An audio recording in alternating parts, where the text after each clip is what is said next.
Hey guys, and welcome to our YouTube channel. In this video, I'll be giving you a tutorial on how to mute chats and group notifications on WhatsApp. So first of all, you click on your WhatsApp application. Then you click on who you wish to mute. Then you click on the person's profile info. And then here, you click on the third option that says mute.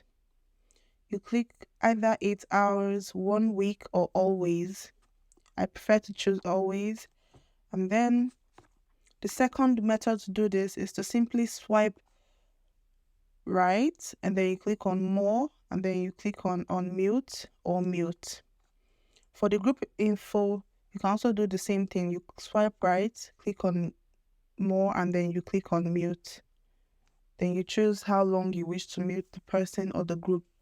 I hope this video has helped you out. Don't forget to give this video a big thumbs up and stay tuned for more tutorials in the future.